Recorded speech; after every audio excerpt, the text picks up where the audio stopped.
Қайырлы күн, құрметті студенттер, ұстаздар. Бүгін біздің ұлағатты ұстазымыз, белгілі киногер Дәрежан Өмірбаевтың 60 жылдығына орай ұйымдастырылып отырған көрсетілімге қош келдіңіздер. Мұнда өз режиссер осында, залда сіздермен бірге осы Қайрат фильмі жайында біраз сөз айтып өтсін. Дәрежан ағай, сізді ортаға шақырамыз.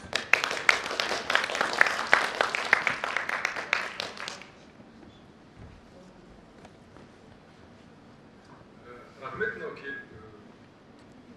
менің ең алғашқы фильмімді тамашалайтын отырсыздар. Бұл 91 жылғы фильм. Черно-белый дейді ғой, қара ақ цветной емес пленкаға түсірілген фильм. Ол кезде сондай бір мода болатын. Жаңағы 91 жылы жазда түсірілген фильм.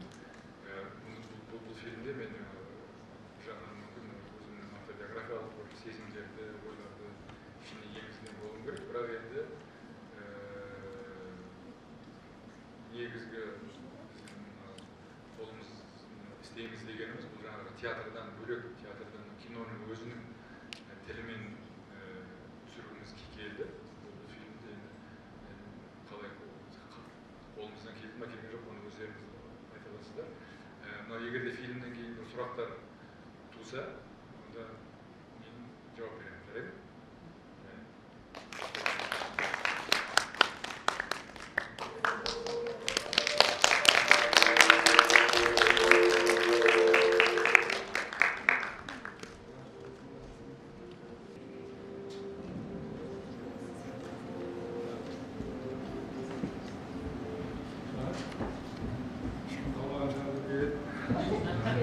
Енді сұрақ болса қойыңдар, мен жауап берейін. Дәрежан ағай, енді фильм сіздің біздің мемлекетіміздің егемендік алуымен тұспа-тұс келіп отыр. Осы кезде енді кинематографта қандай өзгерістер болды егемендік алуымен, фильм түсірумен? Сол жайында біздің студенттерге қысқаша айтып өтсеңіз. Бұл фильм жаңағы титрында тұрғандай 91 жылы фильм ғой. 91 жылы как раз Совет одағы тарап, бір социализмдік система жүйеп бітіп, капитализм әлі онша бастала қойған жоқ. Сол жаңағы өлара дейді ғой, сондай уақытта біз тек қана емес, сол жаңа толқын дейді ғой, біз негізгі фильмдерімізді сол кезде түсіріп үлгеріп қалдық. Енді бір жағынан қарағанда бізге жаңағы көмегі де тиюі мүмкін ондай системаның. Себебі анау социализм кезінде цензура деген бар еді. Ол онша үлкен проблема емес еді. Шынын айту керек, социализмді жамандай беруге болмайды. Бірақ енді сондай проблема бар еді. Әсіресе мынандай жаңа қазір сендер көрген сияқты бір жаңа тілмен, жаңа бір басқаша түсіретін фильмдердің өтуі мүмкін цензурадан сәл қиындау болу керек еді. Мысалы, бірінші мен апарып Мәдениет министрлігіне көрсеткен кезде бұл фильмді қабылдамай қойған. Сол жерде бір Кенжебаев деген кісі ме екен, қазір сол кісімен бір Резник деген кісі еді. Солар көріп, мынандай фильмді түсіремеген деп көздері жаңағыдай шарадай болып, маған сөйтіп қабылдамай қойған. Содан кейін екінші рет сол кезде замминистр болып істеді кім? Әкім Тарази деген кісі. Сол кісіге көрсеткен кезде ана кісі жақсы фильм екен деп сол өткізіп жіберді. Қабылдау керек қой. Сөйтіп былай өтіп кетті.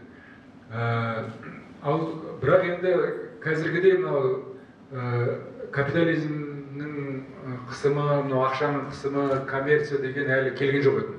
Сол екі өлі ара жерде, сол 90-шы жылдар мен 2000-шы жылдардың ортасында, мүмкін 2010-шы жылға шейін шығар.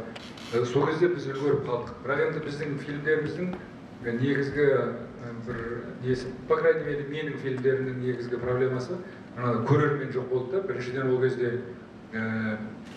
прокат тарап кетті. Мен осы фильмді өзім бір рет экранға шыққанын көрейінші деп барған, Алатау деген кинотеатр бар еді. Қазір ол жерде Макдональдс ашқан. Сол жерде үлкен зал бар еді. Сол жерде осы фильмді көрсетіп жатыр екен. Залда бір 5-6 адам, 10 шақты адам отыр екен. Арт жағына келіп, сәл отырдым да кетіп қалдым. Көп көрермен жоқ. Мына фильм прокатқа шығып үлгерді. кардиограмманы біз өзіміз прокаттадық. Оны Таразға апарып, ол кезде мынау прокатный система Совет Одағы кезіндегі сол уже тарай бастаған. Кинотеатрлардың бары уже жабыла бастаған. Сол көрермен сол жағынан біздің менің фильмдерімде, по крайней мере, ол жоқ деп айтуға болады. Бірақ енді сендер сияқты болашақ мамандарға, киноның тілін зерттейтін керек ететін режиссерларға, мынандай кино сыншыларына керек болуы мүмкін. Адак әрине қалың көрерменге мұндай фильмдер қажет жоқ. Аға, сіз бір сұхбатыңызда былай деп айтыпсыз, фильмге негізінен арқау болған менің жеке өмірлік тәжірибем. Алайда өнер туындысында мен үшін ең бастысы мазмұн емес, үшін шынайылық емес, фильм емес, кинематограф деп. Оны мен тағы қайталап. Енді бұл жаңағы автобиографичный фильм болған деген сөз, ол бүкіл дәл өміріңнің сюжетін алып, соған еш нәрсе өзгертпей экранға ауыстыру емес.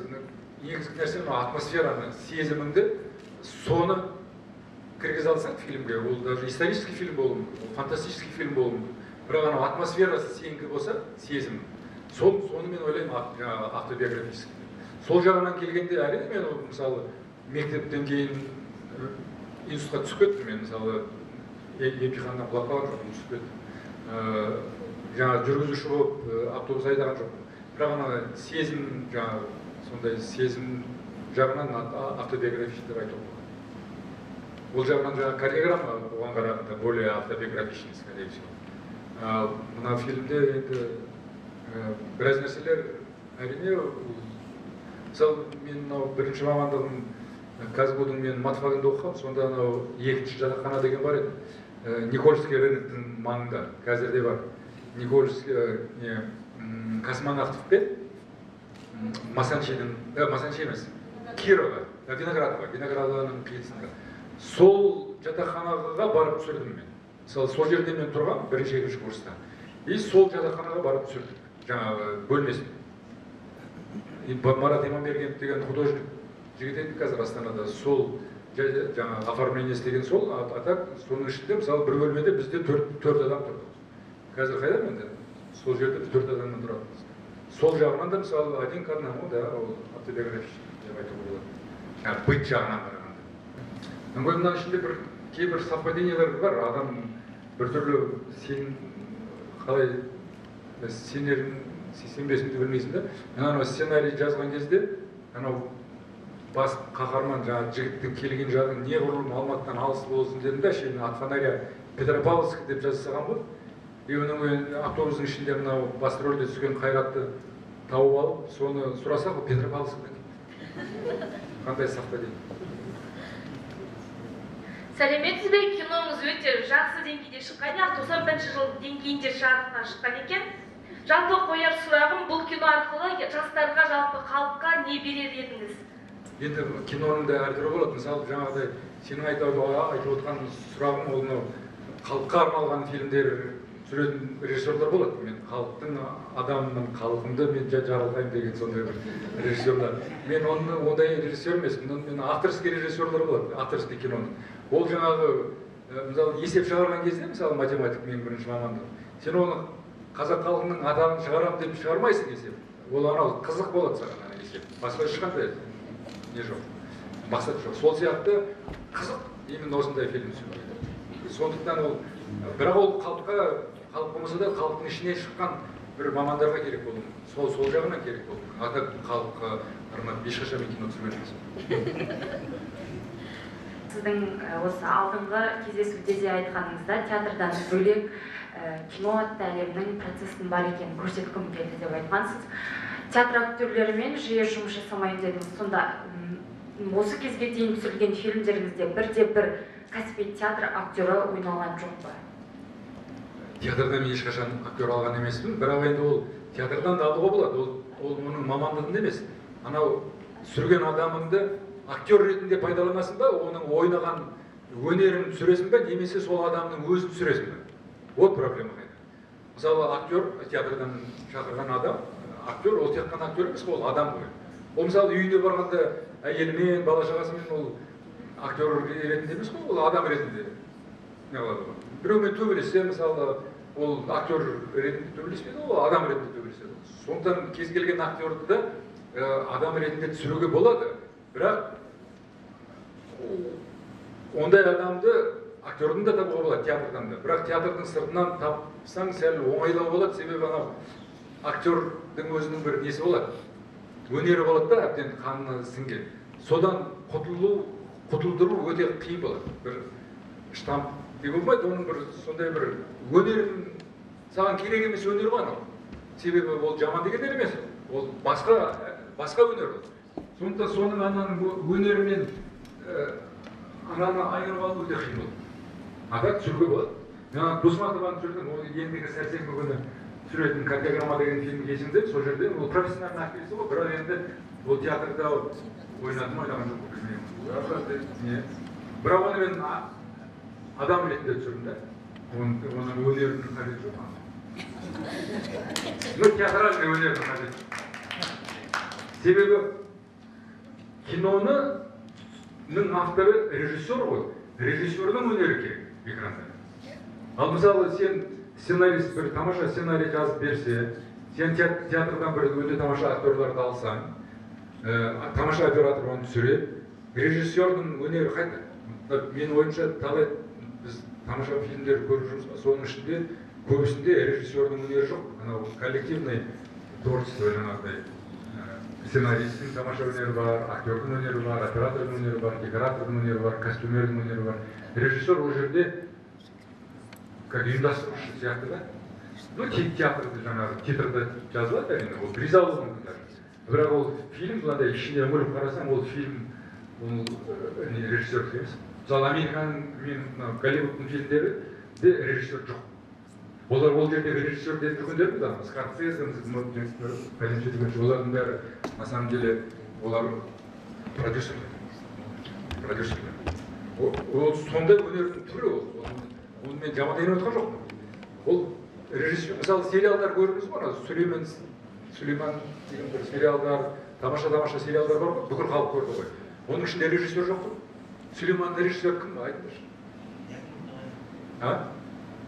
Ол сериалдардың, между прочим, әрбір сериясын әртүрлі режиссерлар түсіреді. Мысалы анау, не білемін, «Перекресток» деген сериал болды ғой кезінде. Соны түсірген режиссерларды білемін. Ол ішінде Тюлькинді түсірді, Костя Салықов түсірді. Бір күні менде бір жұмыс істеген бір Люда Кузнецова деген қыз бар еді. Ол администратор еді. Bir күні барсам сол түсіріп жатыр. Ол талай өнер туындыларына экрандағы режиссер қажет емес, режиссерсіз ақ түсіруге болады. Ол бірақ авторский болып шықпайды. Ол жаңағыдай тамаша фильм шығуы мүмкін, бірақ ол жаңағыдай басқа өнер түрі. Ол жерде режиссер жоқ. Аға, сізге екі бірдей сұрақ қойып деп отыр. Біріншіден, сізді кино әлеміне жетелеген не нәрсе? Содан кейін екінші, сіздің кез келген фильмдеріңізді қарасақ, басты кейіпкердің бір қимыл іс-әрекет, яғни бір нәрседен, белгілі бір нәрседен жеңілген сәтте отырып теріс қарайды да, бір ғана бір сәттер болады сондай. Ол нәрсе қайдан келген сіздің фантазияңызға немесе сондай сұрақ? Көзбен көретін нәрселерге құмар болды, сурет өнері.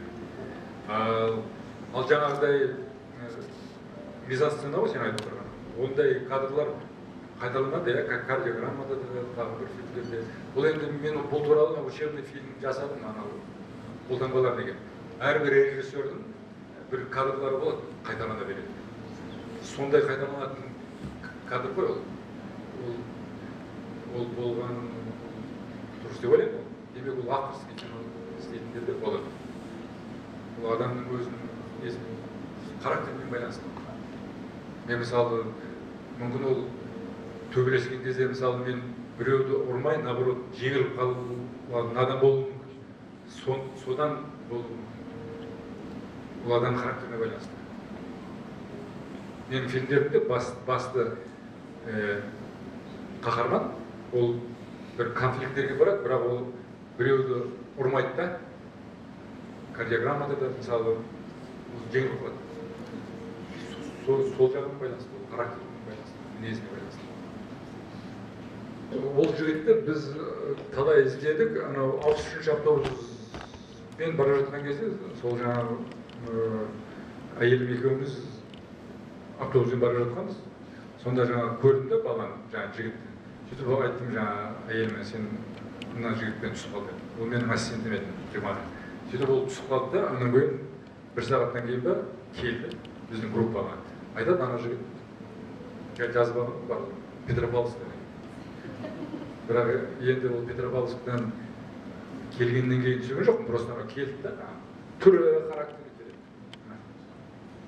Біз түсіріп жатқан кезде август еді. 91 жылы августта как раз мынау жаңа жатақхананың ішіндегі сценаны түсіріп жатқан кезде ГКЧП деген переворот болған. Сендер білесіңдер ме, білмейсіңдер ме? 19 август екен, қаншасы август? Именно сол кезде біз түсіріп жаттық. Сонда өзі бір-ақ күн болды ғой, өте қатты біз қорқып қалдық та, мына фильмді түсіріп бітеміз бе, себебі бүкіл Совет одағында үкімет жоқ та, үкімет тарап кетті. Ешқандай. И бір күннен кейін бе, 2 күннен кейін бе жаңа ГКЧП ұтылды да, Назарбаев сөйледі телевизордан. Сонда мен әлі есімде барлығымыз өте қатты қуанып, бір жағынан Назарбаев сөйлеп отыр, жатақхананың бөлмесінде. Бір жағынан біз анау Қайраттың бір крупный планын түсіріп жатқанбыз. Сонда екі ортада жүгіріп жүргеніміз әлі есімде. Бүгінгі жаңағы көрген фильм жайлы бірінші өзімді айтып өткім келеді. Біз алдыңғы жолы жаңағы Шілде фильмін көрдік, бүгін міне Қайратта. Жаңағы авторский фильм деп айтып жатыр ғой ағай, соның бірі сол автордың өз қолтаңбасы болу керек деген сияқты. Алдыңғы фильм мен бұл фильмді салыстырғандағы жаңағы Дәжан ағайдың өзінің бір қолтаңбасын мен тағы да көрдім да. Бұл фильмде де жаңағы фильм басында жаңағы жолды көрсетті. Бұл фильмде де мен жаңағы бала кезде бәрі жасайтын едік қой, шөпті жапырақты аламыз да дуаға сызамыз. Жол сияқты кетіп бара жатты да, одан кейін жаңағы пойыз жолды көрсеткені қатты ұнады. Одан кейін алдындағы жолда кинодағы қыз бен оның жігіттің арасындағы сезімді жаңағы шынтақтарын бір-біріне тиістіріп көрсетті ғой. Бұл фильмде де сондай элементті байқадым.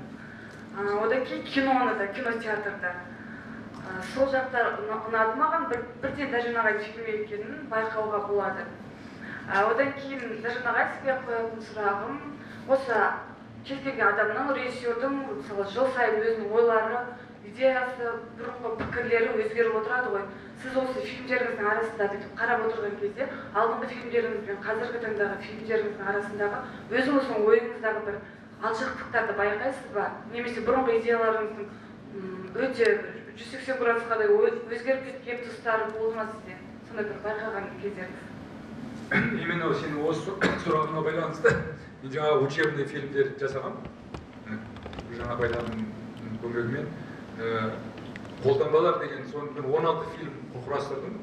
Осыдан 3 жыл болды уже, 3 жылдай. Соның ішінде 5 режиссердің қолтаңбалар туралы фильм. Соны егерде сабақ беретін мұғалімдерден сұрасам да көрсетеді, ол 64-ші кабинетте жатыр.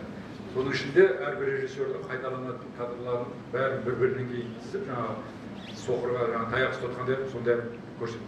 Соны көрсең, сен сұрағыма жауап аласың.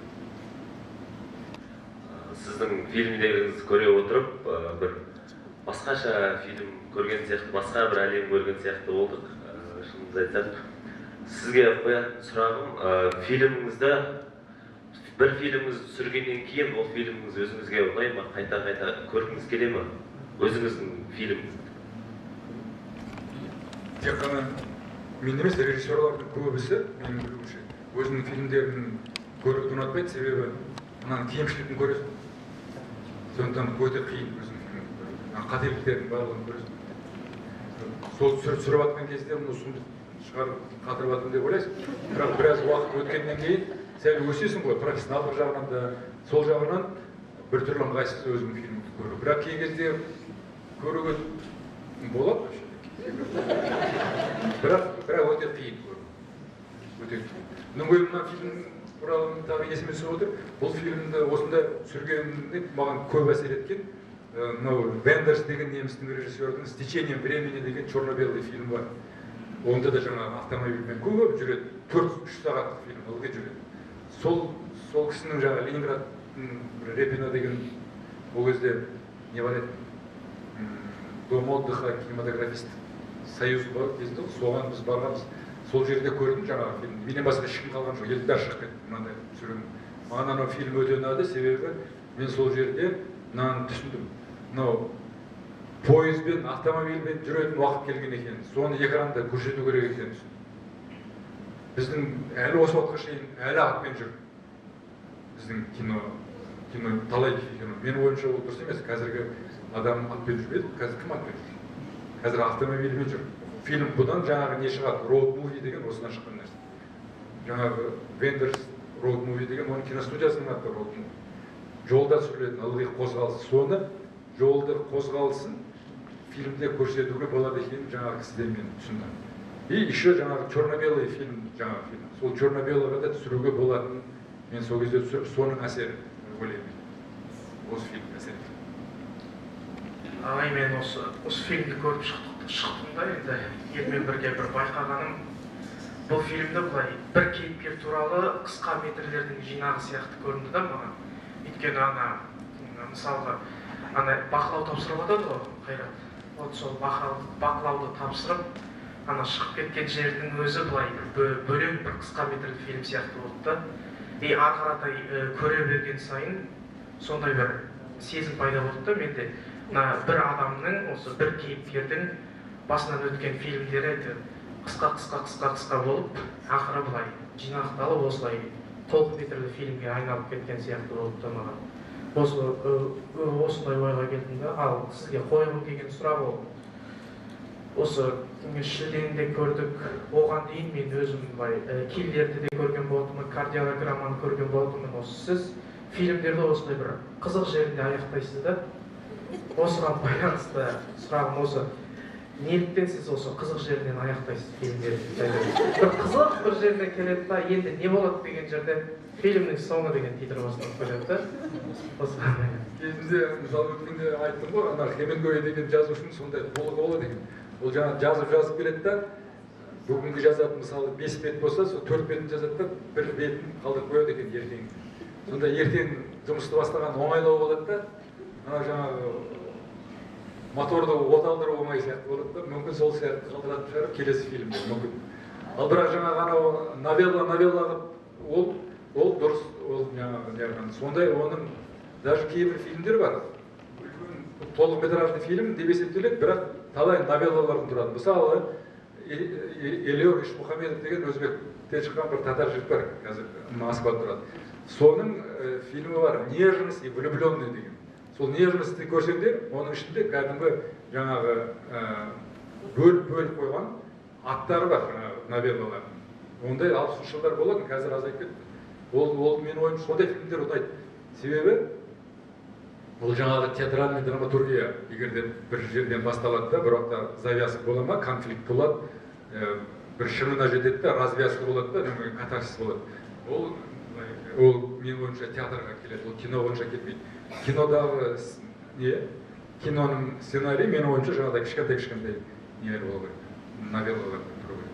Оны атауға болады, оның дұрыс, мен соны қолдандым. Басқа фильмдерде сондай болуы мүмкін.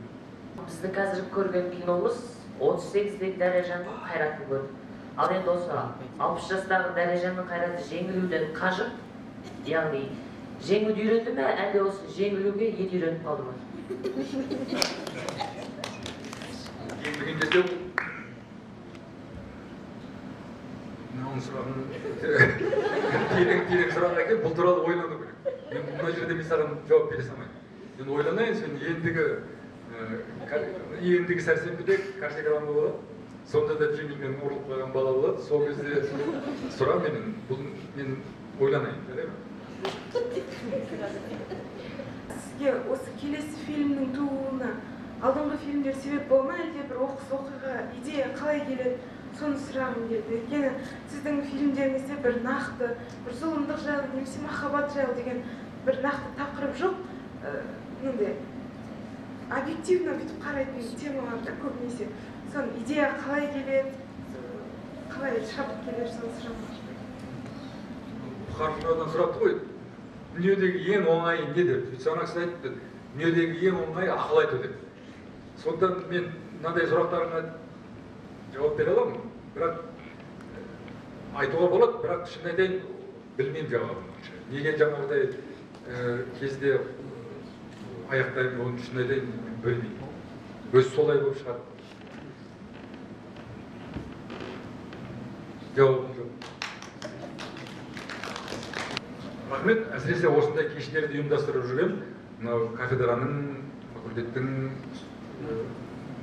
адамдарына рахмет, себебі юбилейді тойлау деген бәле шықты ғой қазір. Өткенде мен жаңағы бір әкемнің баласының несіне барып 40-қа толғанын тойладым.